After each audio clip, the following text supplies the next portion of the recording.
Welcome back to another week of Instigating with Clarkey and Drury, brought to you as always by our friends at Coolbet Canada, the Listowel Squash Courts, Listowel Vision Care, See the Game, and our friends at Hanover Raceway. Don't miss all the excitement of live harness racing every Saturday from June 4th right through September 17th. Post time always at 1:30 p.m.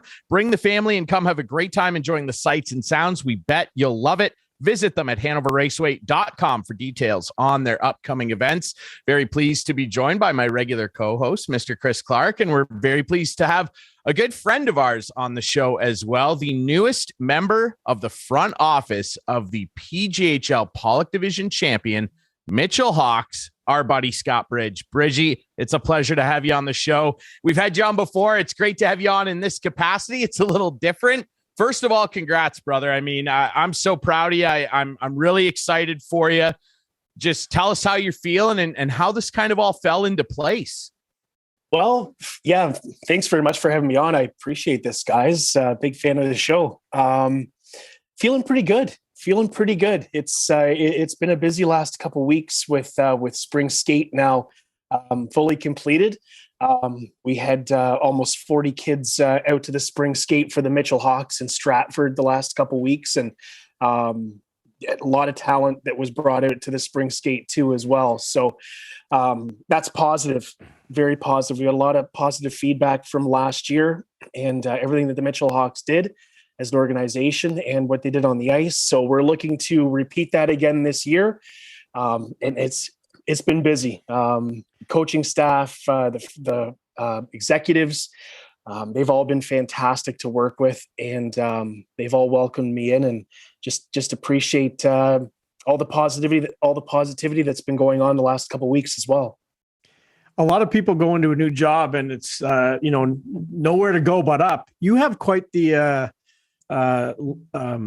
pillar to reach here, Bridgey, with the success of the Hawks last year. How are you going to do it?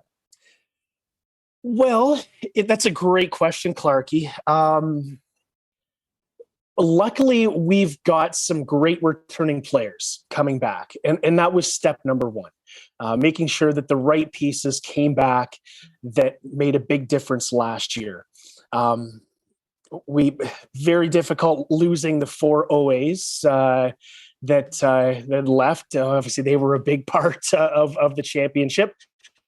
But just making sure that you bring the right pieces back. I think that's the biggest factor that's going to help you get to where you were last year.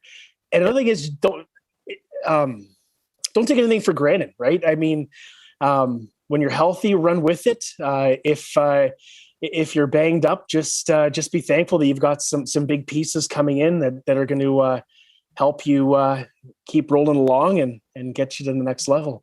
And Coach Louis will be back? Is that right? Yep. Yeah. Louis Livingston is back behind the bench. Ken Jacquelin's back. Holden Landsink's back. And Ben Nelson is back on the bench too as well. So very excited to have all 4 of them back. I really respect all 4 of them. I've been lucky enough to follow Ben Nelson through his whole junior career, as well as Holden Landsink. Followed them right from when they were rookies to their OA years with CKNX. So got good relationships with them, and also been following and talking to Livingston for a lot of years as well. And Ken Jacquelin, just getting to know him better as a person. He's a phenomenal human being and a great hockey mind. So yeah, the bench is loaded with lots of knowledge and the utmost respect for them.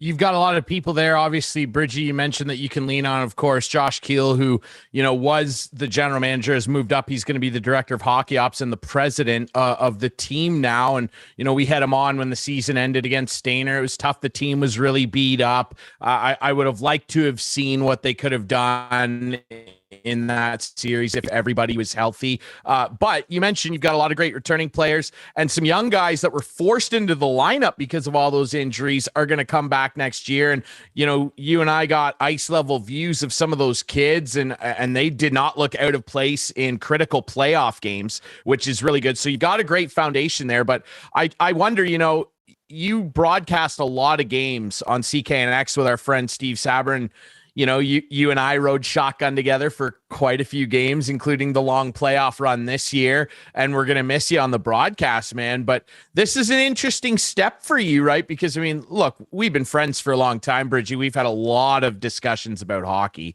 And I think that you're a great fit for this because you know the game inside and out. You've seen so many games. You know this team inside and out from last year's run.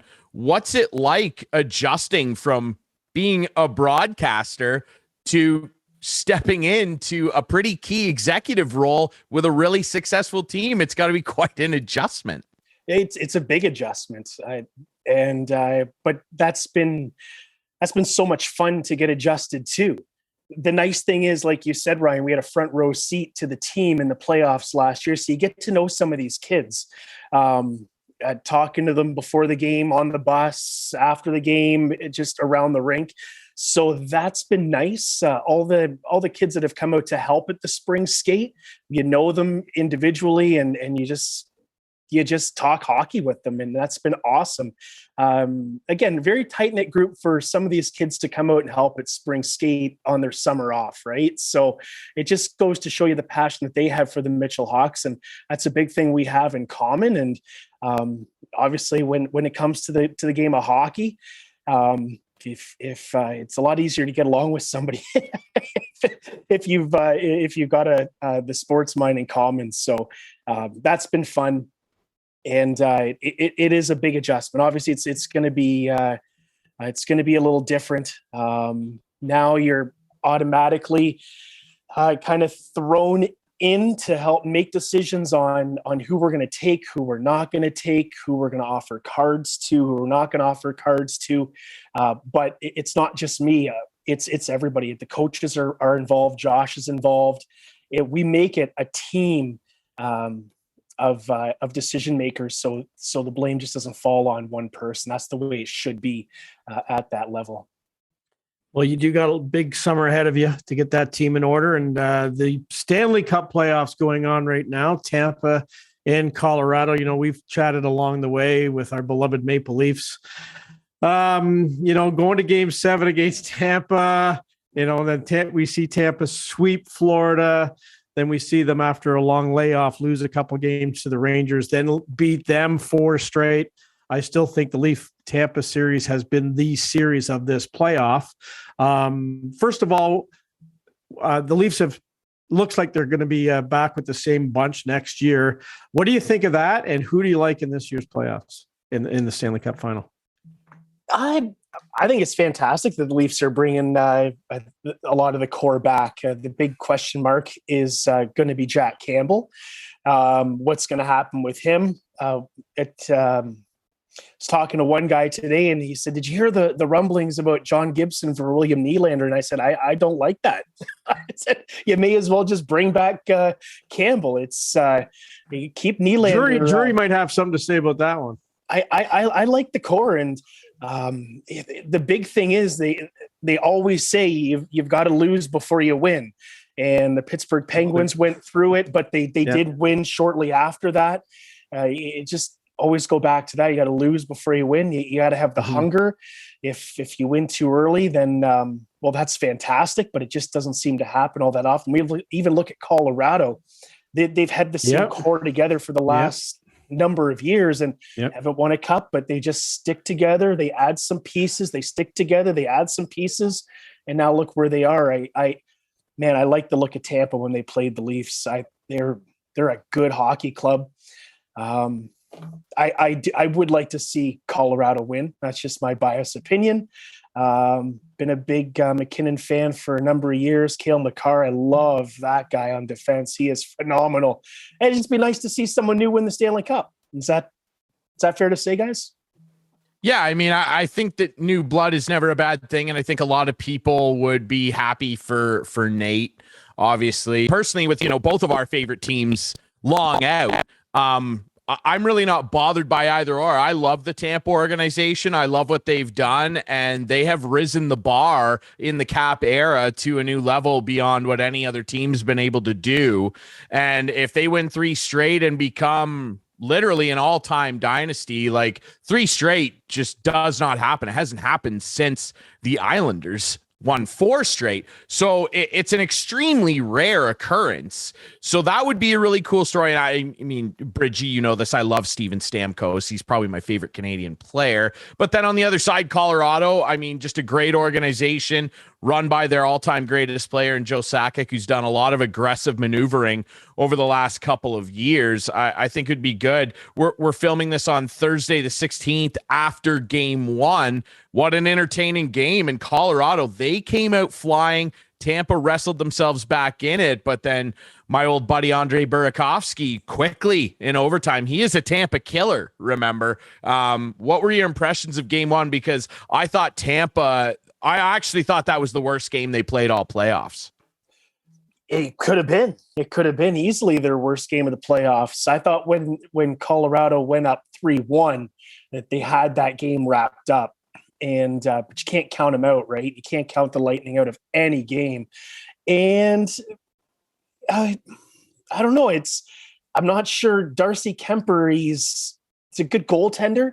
I think that Colorado's defense, at times they can really cover up some mistakes that he throws their way. So I'm not real sold on him in net for being the difference maker back there for Colorado. Just my personal opinion. I know that a lot of people may not agree with me, but well, he's not Vasilevsky, Bridge. No, he's not even close. To like when you're close. looking down the ice, that I don't even think that I can call Vasilevsky an X factor in this series, because just on pure talent alone, there is no comparison. Kemper is going to have to be good to really good in probably 1 or 2 of these games. And he was good last night when they won game 1. He was good. He was good enough. 2 of the goals I wasn't a huge fan of. I actually thought they were 2 goals that most of the time Vasilevsky, who had a sleepy start. It was the first time all play. I believe it's the first time. Game 1s, he hasn't played well.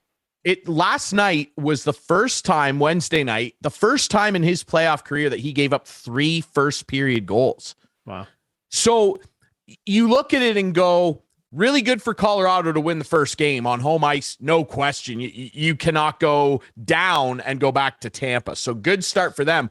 But I look at it the other way and kind of just because of who Tampa is, and they deserve this kind of benefit of the doubt, if you will. I'd love your opinion on this, Bridgey. I look at it and say Vasilevsky had his worst first period in his playoff career.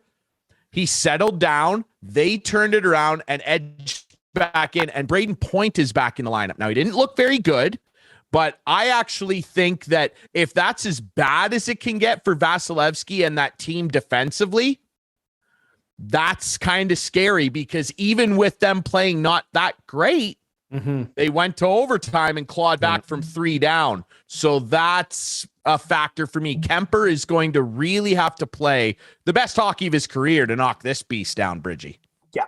Yeah, exactly. He'll have to do that. And we all know that who he's facing in the other end too, as well. So like I said, I'm just not, like I said a few moments ago, I'd like to see Colorado win. I think they've got a great team to do it, but a big question mark is between the pipes. And I don't know why. It's just that gut feeling. He's not an outstanding goalie. He's not even close.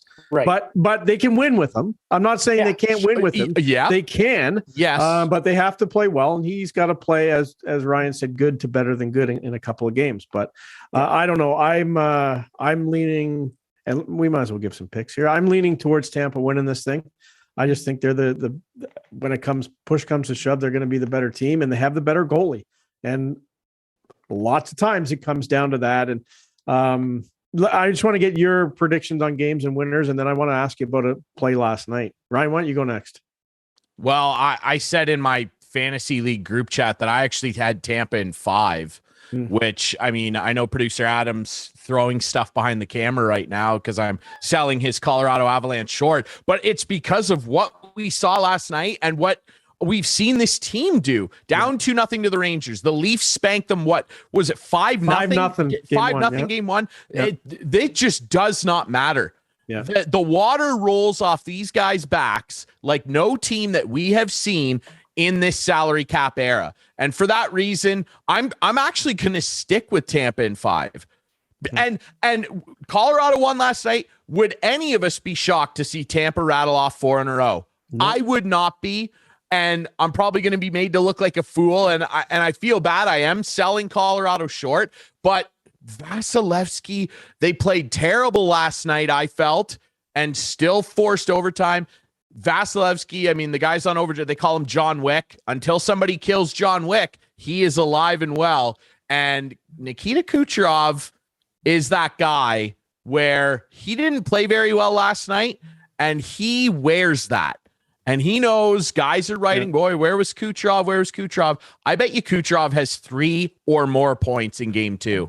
I just like Tampa. I like Tampa. Bridgey? Yeah, I'm going to have to stick with my guns and go Colorado 7. I think that'd be great. It's going to go back and forth. I can feel it.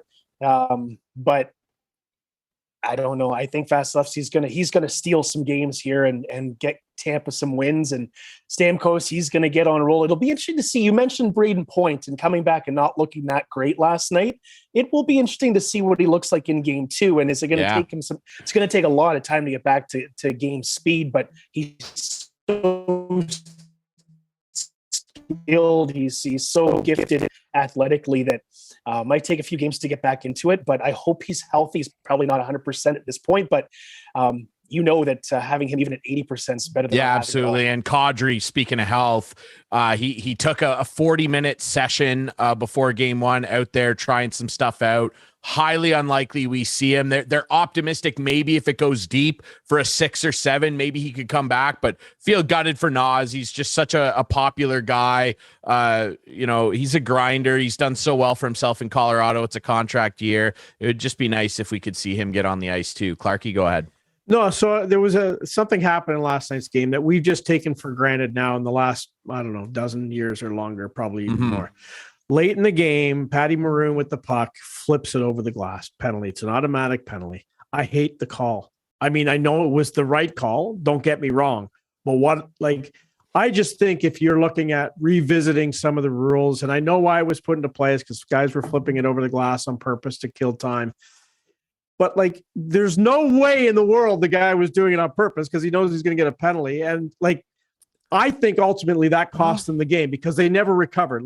There wasn't a stoppage in play, I don't think, in overtime after they got back to full strength. And even though it wasn't a power play goal, it was a continuation. But I understand. I hate it.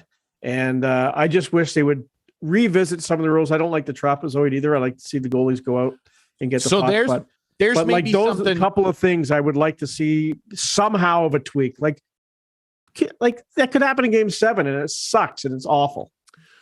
Well, don't flip. I mean, I don't know. I hear you, but I liked it personally because I do not want to go back to the New Jersey Devil era, flipping it out every 5 seconds to give Marty a break. I like the speed of the game and the way it moves. I have no problem with this being a power play. You got to be responsible for your stick. It's no different than high sticking. You got to be responsible with it. But that's an interesting thing. So would you say that changing that would be your number one rule that you'd want to change, Clarkey? If you, I don't know. It's a good question. I would have to maybe think about that question. Well, you think about it. I don't, because I know what mine would be. Bridgey, is there one rule in the NHL, hockey in general, that you would love to change if you could? What would it be?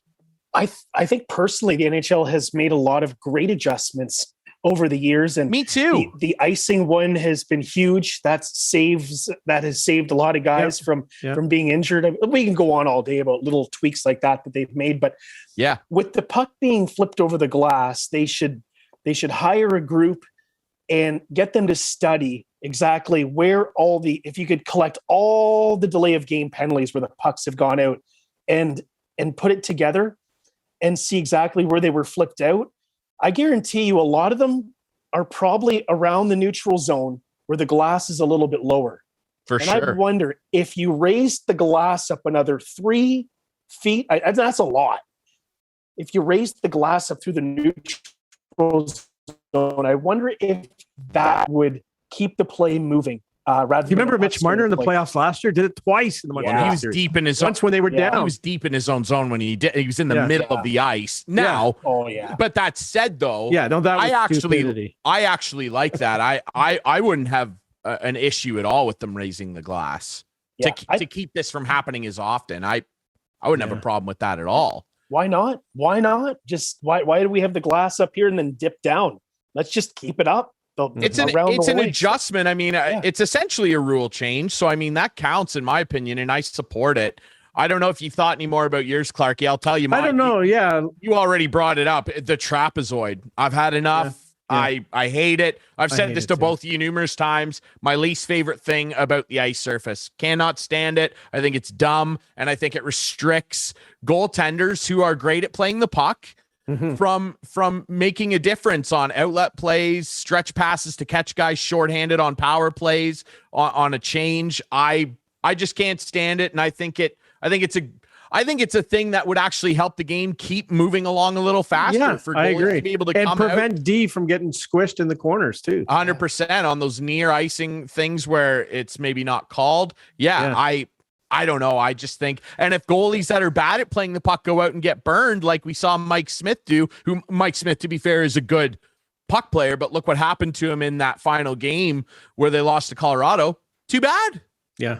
I think the change I would like to see, and it's not a particular rule, and I've said it many times on this show, is have an official upstairs to be able to overrule or make calls. Oh, I love that one too. I think the game is just too fast for two guys on the ice. Either leave two there, fine, but have a guy upstairs, or go to one on the ice and one upstairs. And when guys like start, holding their mouth after clearly not getting hit, aka Tampa in the Leaf series,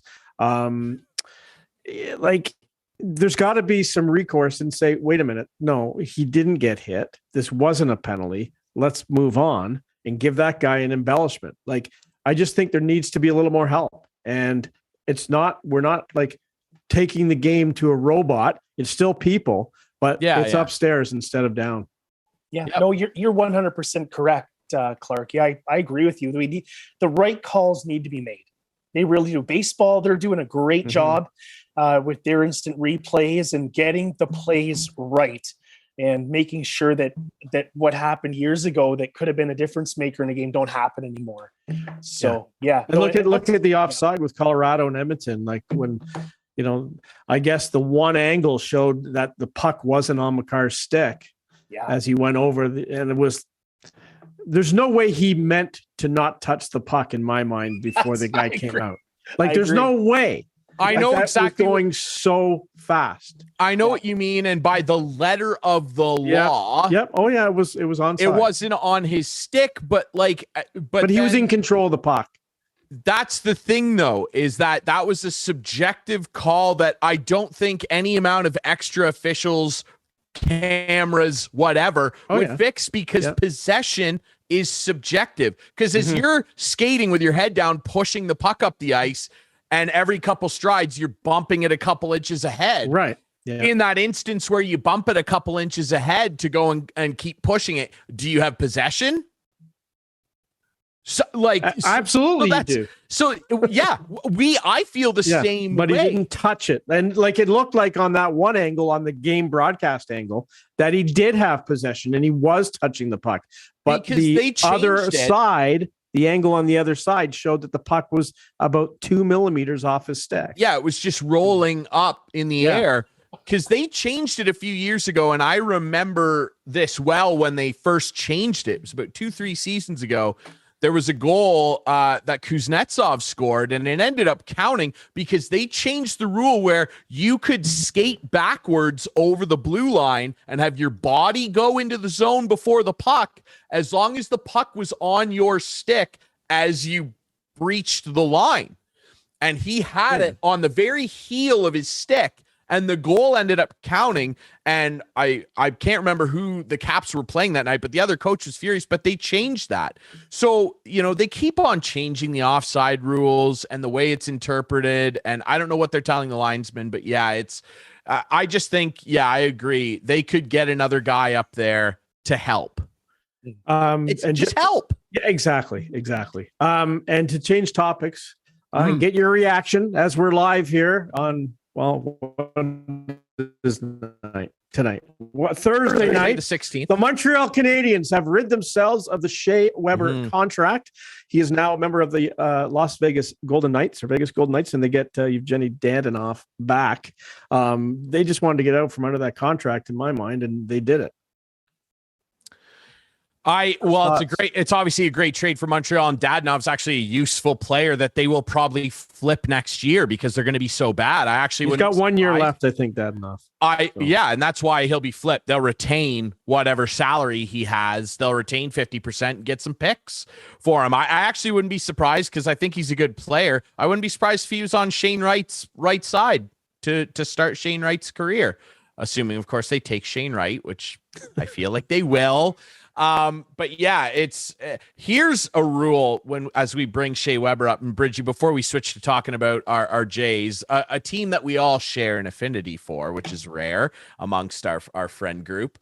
I want your opinion on this. One thing they should change, and I hate this. I've hated it for the entirety of it. It all started with the Luongo thing. We all remember the Kovalchuk debacle, the 17-year thing that they next. I cannot stand that when Shea Weber retires, which we all feel he's probably going to do within the next couple weeks here, that Nashville and Montreal will get a cap recapture penalty for that. We see it with the Canucks and the Panthers already with the Luongo signing. And Chicago, I believe, when Keith retires, because he had a 12-year deal, will get dinged with a cap recapture as well. I can't stand that.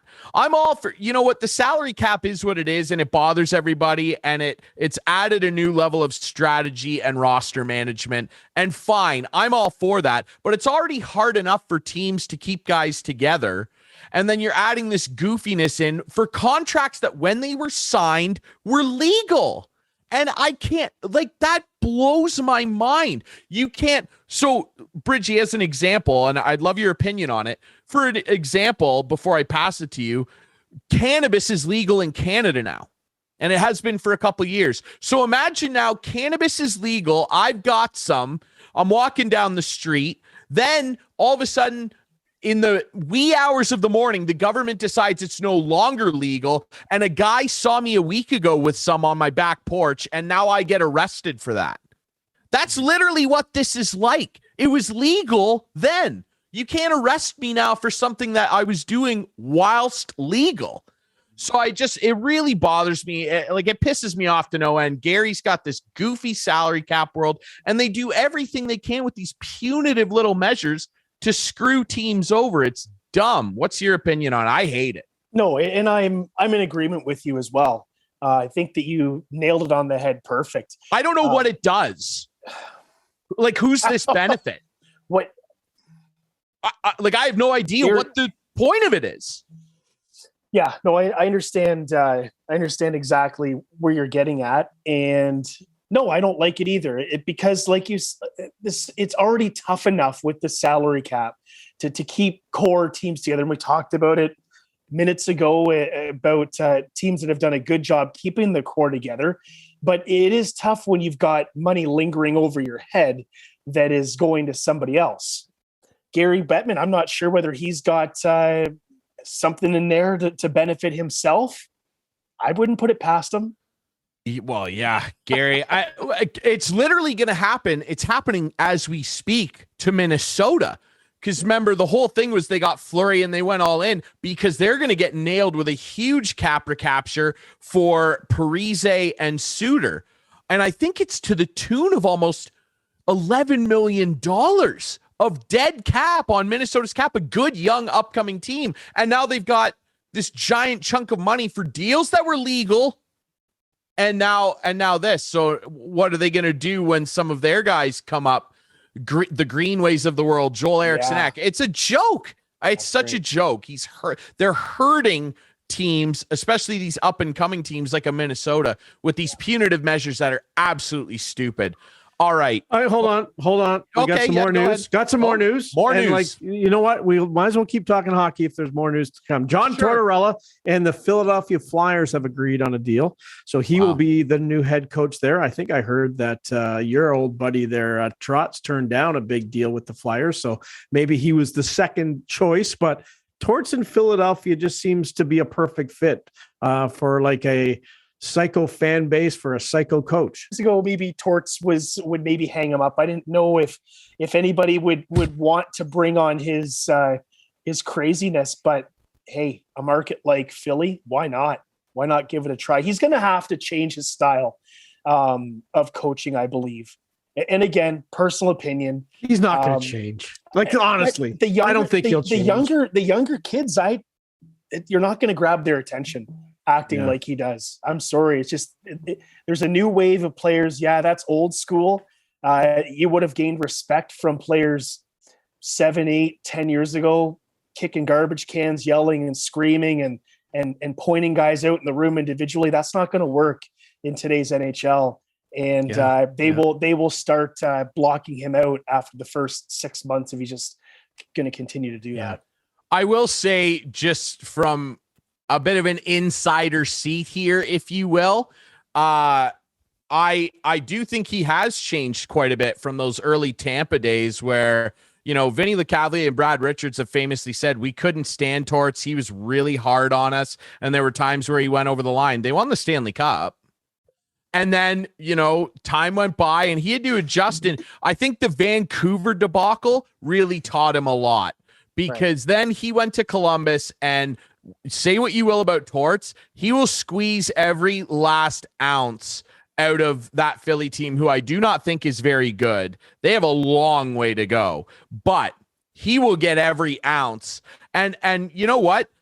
My cousin Brad was his assistant coach in Columbus, and he loved him and said that he was great, and the young guys actually really gravitated to him. And Cam Atkinson, who played there and is now on the Flyers, echoed similar comments. He said, I'm very excited to have Torts back. So I think that from a coaching perspective, this is not the worst move in the world, and the fans there will love him. He can be abrasive. He puts on a show for the media.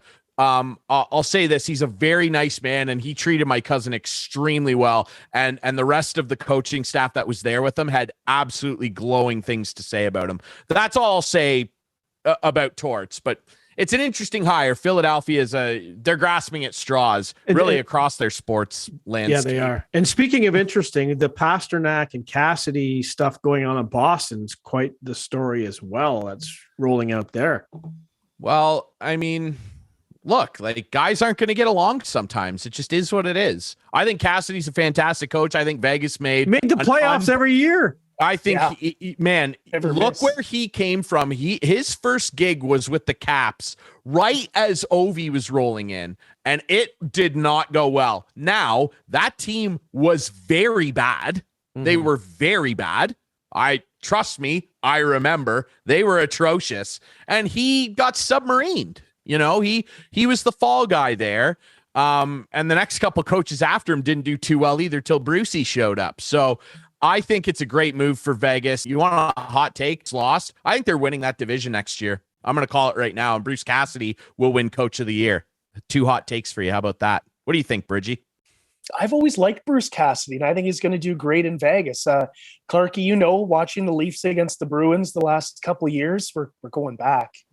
We're going back 3-4 years now. Yeah, a lot of first round losses. To Bruce Cassidy. Thanks, Drury. Thanks, Ryan. Hopefully we can change that. But he's a tough guy to I just thought he coached the Bruins really well. And that's just from what I've seen watching game after game that the Leafs and the Bruins played in the playoffs. I thought that he's just done a fantastic job coaching the Bruins. And you're right, guys just aren't going to get along. It's just the way life is. Not everybody is going to be buddy, especially at the highest level in the world. So I think that he's going to do great in Vegas. It's a new chapter for him, and I think he's going to do just fine. But I think he's a great coach. Speaking of Vegas, I guess the NHL awards are going back to Vegas next week. I mean, I'm assuming they're in Vegas. They usually are. But They are in Vegas. Yeah. So Norris, who do we got? We got Hedman, Makar, and Yossi. Is that right? Yeah. Who do you like, Bridgey? Cale Makar. Love him. Yeah. Ever since he played his first NHL game, he's been on my. I've never owned him in fantasy. Every year, every month, I try to get him, but he'll give him up. So always liked him. He's a great defenseman. I know that a lot of guys that I talk to, they like that. Oh, he's a true defenseman. We need a stay-at-home guy. That's who's going to win the Norris. Hard in their own end. And Cale Makar is not tough enough, and I think he brings everything to the table. Yeah, I think he's actually underrated for how physically tough he can be. He throws some hits out there. Yeah. And it's because he's such a powerful skater. He moves really well. I think he's the closest thing I've seen to Scott Niedermayer in a really, really long time. I do kind of giggle to myself though. And for the record, I pick him too. Roman Josi might be the most well-rounded defenseman in the league. Victor Hedman is Victor Hedman. I mean, we are splitting hairs here, but I think Makar deserves this.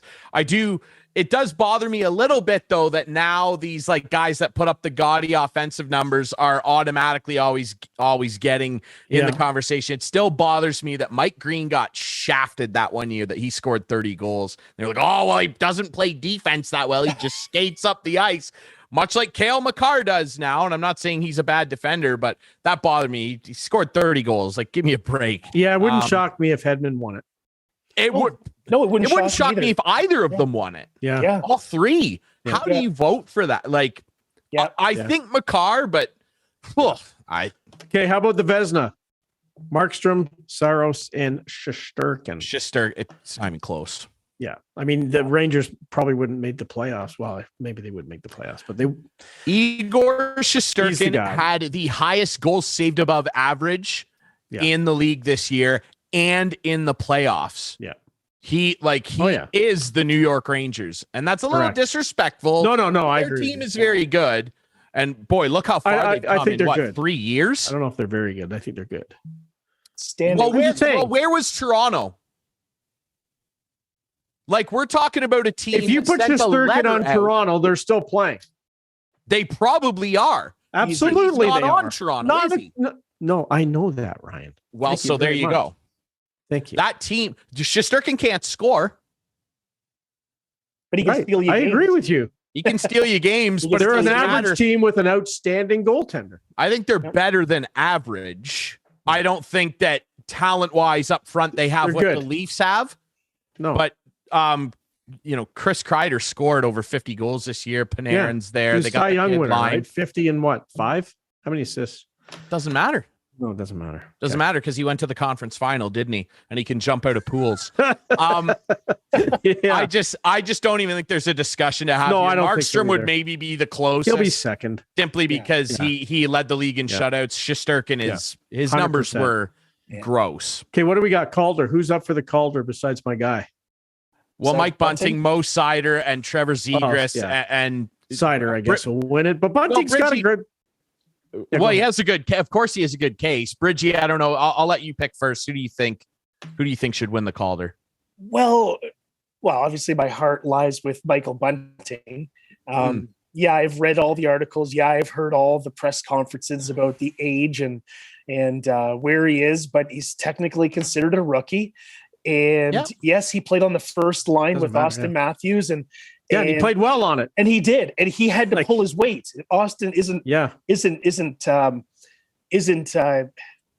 skating up and down the ice for Michael Bunting. It's Michael Bunting doing Michael Bunting things, and I thought he pulled his weight. I thought he did well. I thought that he didn't look out of place at all on the first line, and that's huge. He had a phenomenal year. Trevor Zegras,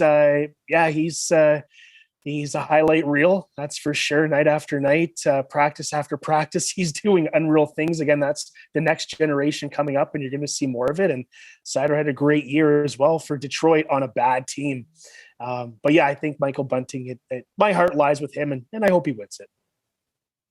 Yeah, I agree with you. and he deserves to be in the conversation. But when I look at what Mo Seider did on a very bad team that young as a defenseman, which in my opinion might be the hardest skater position to come into the NHL and do what he did at that age, like I'm not saying he's going to be Nick Lidstrom 2.0, but he shows a lot of the same attributes. Boy, for like a 20-year-old kid, he has a lot of poise back there. He was Detroit's best player all year. Like, say what you want about what Tyler Bertuzzi did, and he was good. And Dylan Larkin's still a good player. Mo Seider was the reason you tuned in. Like, he was unbelievable. They've got a number of good young players there, but I just think Seider, after coming in from playing in the German league, the Dell, which no disrespect to that is not the NHL, wins a championship there, and then comes over here and does this. You know, I will, if I'm going to split hairs, which I love Michael Bunting, and I will use this to split hairs because I think they're both very deserving. And Trevor Zegras is a freak. Like, he's going to be an entertaining player for years and years. I think he's a step below in this conversation. I will, if I'm going to split hairs, hold the fact against Michael Bunting that this was his 7th year of professional hockey. I know it's not his 7th year in the NHL, but it is his 7th year of pro hockey, and it was not for Mo Seider. It was his second. Technically his third. He played half a year in Germany. But yeah, okay. I think it's Seider. I just think it's Seider. Okay, final. Hart. Matthews, McDavid, Shesterkin. This is the toughest one next to the Norris for me. Bridgey, I don't know what your thoughts are. Oh. I feel like I know what your thoughts are. Again, my heart lies with Austin Matthews, and he was awesome this year, phenomenal this year. He's a freak with what he did when it came to scoring goals, night after night. He's showing up. He's playing hurt. He's playing through injuries. He comes back. He doesn't miss a beat. He was the heartbeat of the Maple Leafs on the offensive line. So I thought that he had a great year, and good for him. He's getting stronger every year, and he takes a lot of criticism playing in Toronto, which sucks, but that's the media for you in Toronto, and he just rises above and puts all the doubters to bed all the time. So I thought he had a great year, but like you said, we're splitting hairs again because Connor McDavid is phenomenal, and so is Shesterkin. He had a great year too.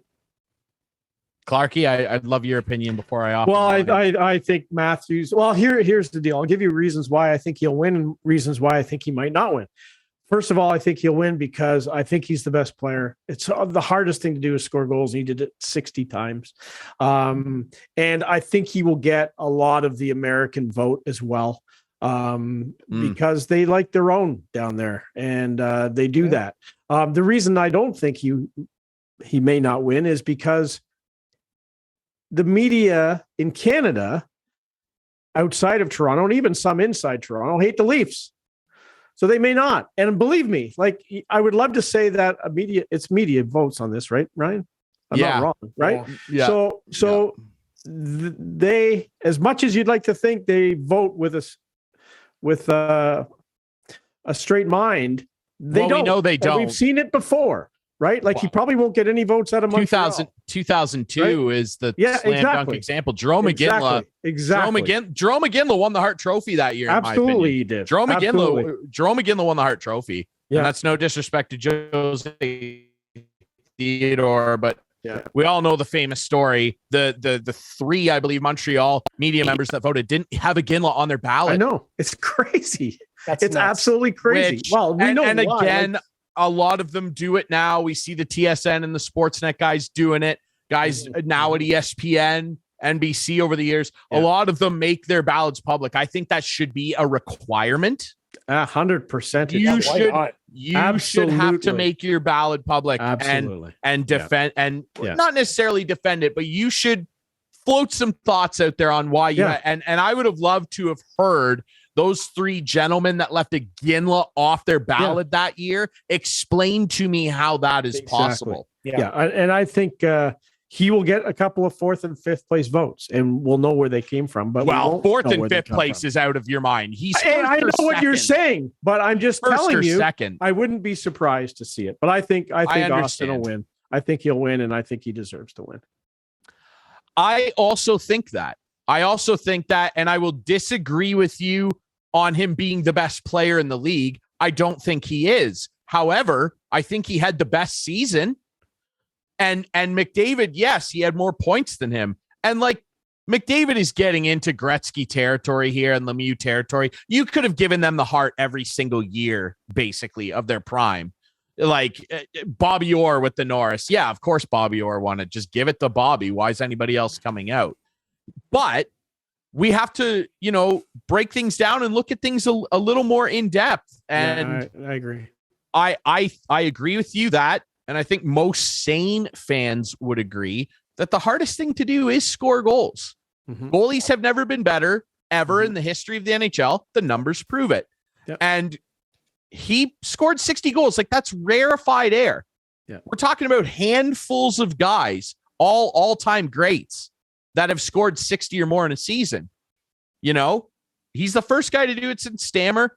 It's the closest season I've seen to something like what Ovi did in 08-09. When he won all 4 major awards, by the way.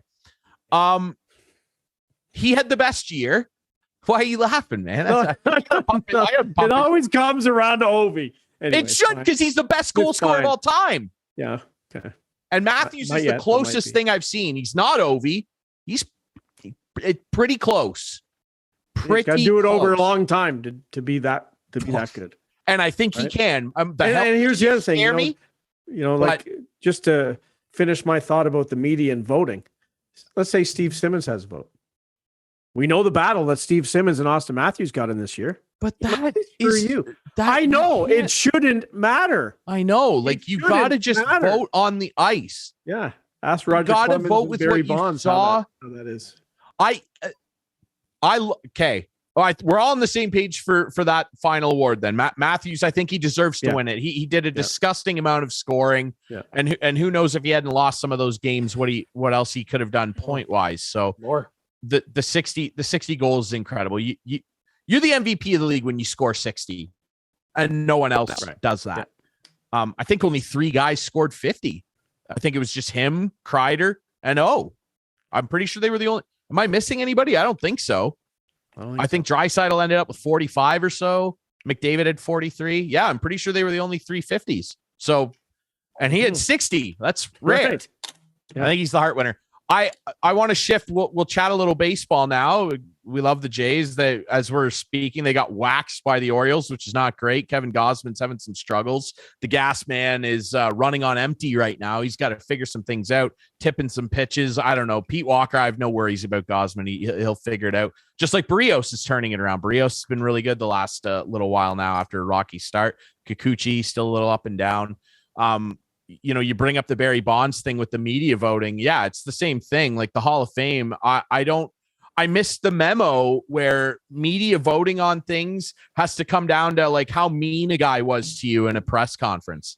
It's like, honestly, before we dig into the Jays, since you brought it up, Clarkey, I'd like your opinion on that too, Bridgey. This whole thing with guys in the steroid era in particular that aren't getting included in the Hall of Fame. And I'd throw Pete Rose in there too. I fully believe. I think it's embarrassing, Bridgey. Like, baseball profited and knew that guys were using steroids, and they were happy to line their pockets with it.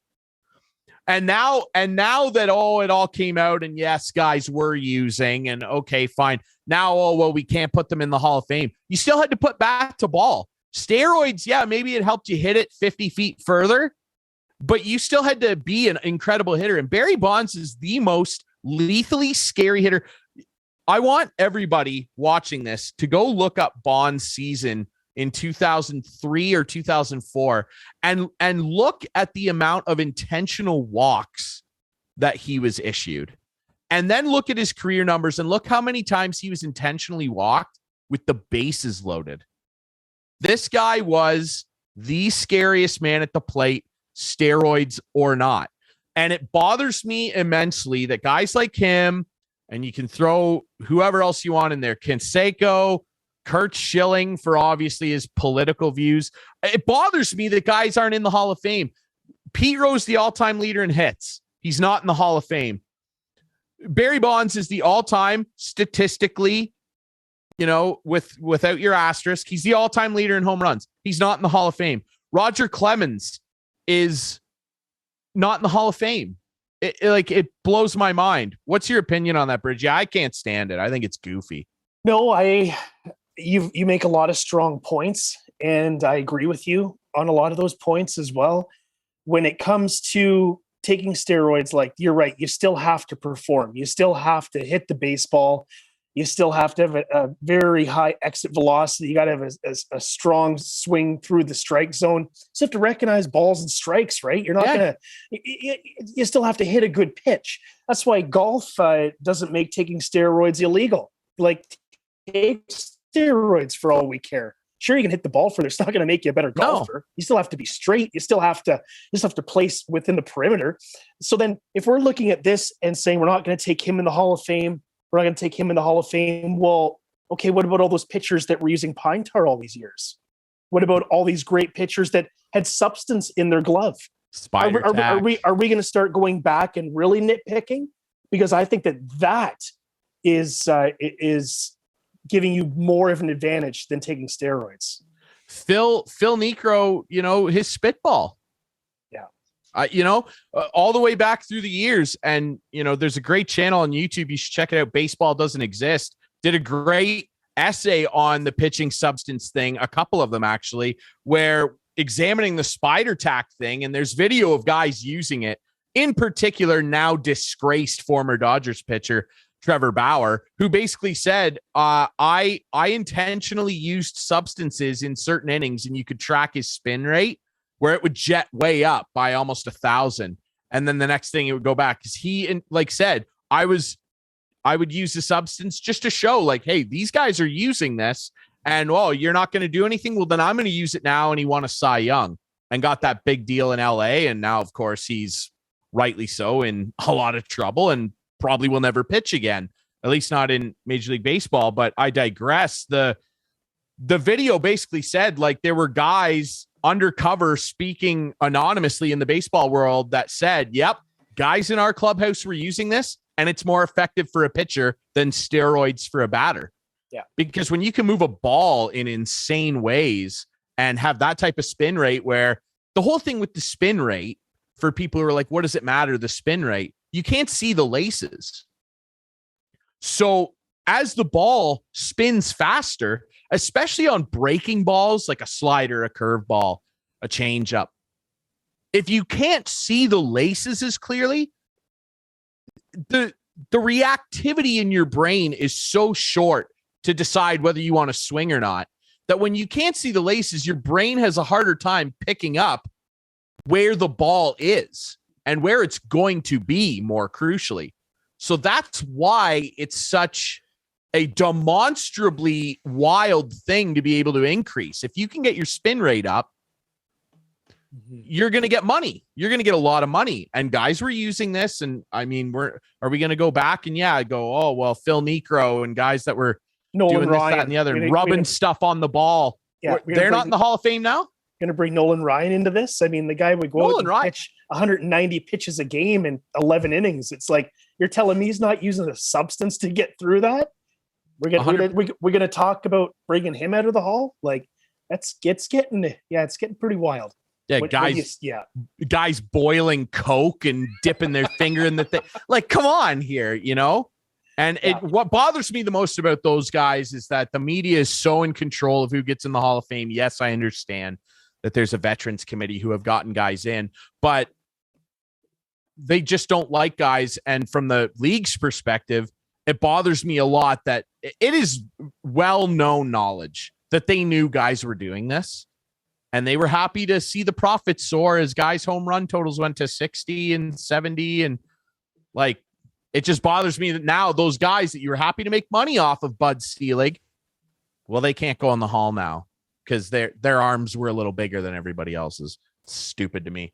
Anyway, like I could understand if it was wrestling or something and guys were taking steroids that weren't supposed to. They don't take steroids, the wrestlers. I more mean like Olympic wrestling or like a weightlifting competition where like the strength actually matters. Bridgey, I want your opinion on what the Jays need to do here. We just watched them get waxed on Thursday here in the final of a 4-game series that they split with Baltimore. Not great, but Hyunjin Ryu, who was great the first couple of years and now injury rule, he's out for the rest of the year. And now they've got some issues with the gas man, Kikuchi's a little this and that. Chicken Strips, Ross Stripling, has been filling in as a starter, doing really well. Yeah. But he's more of a guy that I think you want as a long reliever or a guy that eats up 3 or 4 when a starter's struggling or maybe out of the pen.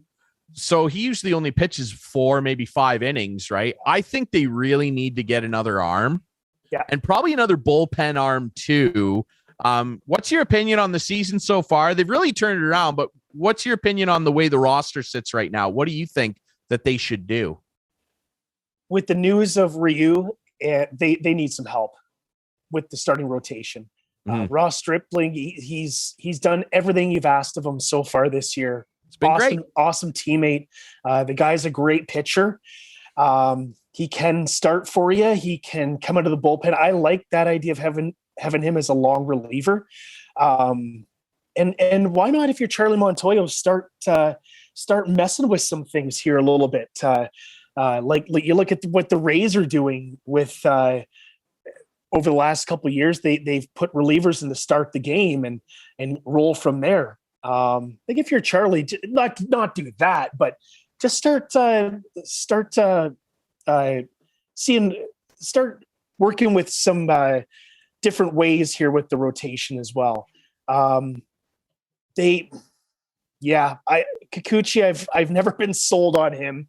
When they brought him in, I know a lot of people were happy. It's a left arm, but I don't know. I know the market's tough out there. Nobody wants to give up talent. I understand that.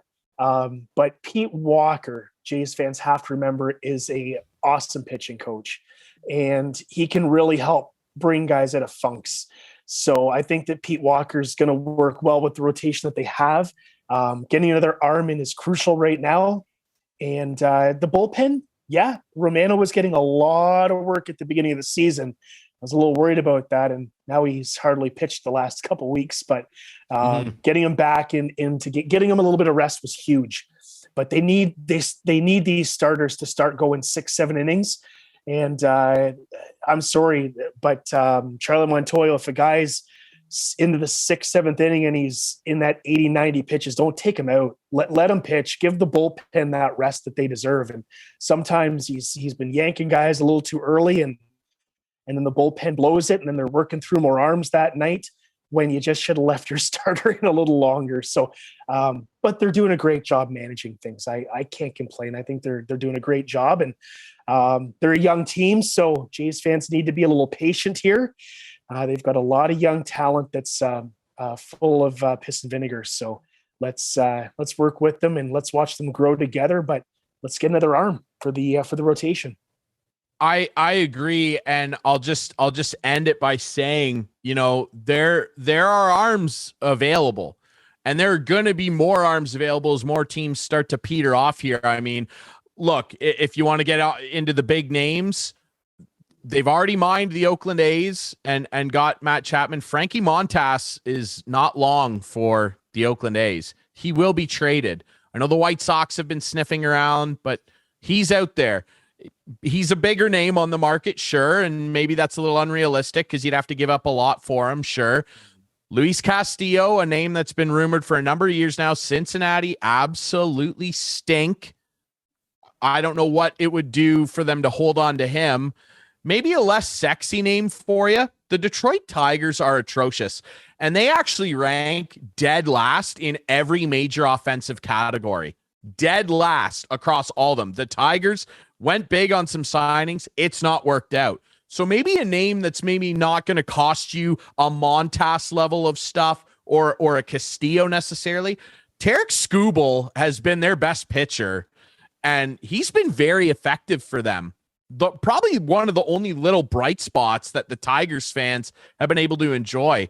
So I wonder if they look across the border at Detroit and say, I don't think Tarek Skubal would cost a demonstrable amount of assets in comparison to those first two guys I brought up. But there are going to be arms. Arms are available, and I think now with Ryu going down, the Jays need it. And there's some guys in the bullpen that are struggling a bit too. Trevor Richards has been Simber even a little bit's been getting knocked around. So I definitely think they need some help, but it'll be interesting to see. Clarkey, you got anything to add? No, I'm just enjoying listening to you guys. That's all. No. You know what? Like I've never been a Ryu fan. Like, yeah, he was good maybe the first couple of years. And like, I hate to say an injury could be a blessing in disguise, but it's going to make them go out and get a starter. Yeah. And I think they have to. They absolutely have to. I think they have to. Because they would have just kept throwing them out there every 5 days. And I think that could have hurt them in the long run. So yeah, I think it is a blessing in disguise, and get out there and get one of those guys you mentioned, or whoever, someone else. Like they'll add to it. They're in this. The Yankees are on fire, but the Jays are right there in the wild card, and they'll add a pitcher for sure. Yeah, as we speak, the Jays are 9 games back of the Yankees, and that's after the Jays had a pretty torrid run. The Yankees and the Mets. And I won the bet. It was over after the second game. The attendance bet we had. It's over. It's not actually, but it is over, Ryan. How is it not over? We'll see what the final tally is. They can't average 50,000. We'll see what the final tally is at the end of the year. I'm going to wait till the end of the year. They would average 50,000 people this year. No, I didn't. I said they'd break attendance records. They can't. Well, what did they say the attendance they can't today? break an attendance record. I can't remember. It was over 20,000. It's impossible. I hate to tell 30. You. Yeah, it was. I think it might have been. Yeah, a lot of people left after the fifth inning. But they had a lot of school trips go down there today. Yeah, for sure. Schools from all over the GTA and all over this area. Afternoon game. They've had like 14,000 at games too. So they'll figure it out. All right, Bridgey, we really appreciate you doing this, my friend. Congrats on the new position. I'm looking forward to bugging you around September time, late August, to pluck your brain about what the Mitchell Hawks roster will look like. It's going to feel weird not having you in the booth with me and Steve, but we're proud of you, man. We're so excited for you, and I think you're going to do a great job. Thanks for chatting sports with us, and best of luck with the Hawks this year, my friend. Yeah, thanks a lot, Ryan, Chris, for having me on. It's going to be weird as well. Every Friday night for the last 10 years, finish supper and drive to a rink to call a game with your game notes in hand. So it's going to be different, riding with some coaches and some execs to games and standing down at the boards. So it's going to be different. But looking forward to the challenge, and looking forward to having a conversation late August, early September, where we can actually dig in to the actual players and what the team looks like. Because right now it's a lot of stuff's just under the hat and can't let a lot of details out. So I can't wait to finally discuss the outcome there. The life of a GM, eh? Oh, the secret. Welcome. Yes. Listen to Bridgey. Sounds like a seasoned veteran. Cards on the chest. Cannot confirm or deny. No JFJs here.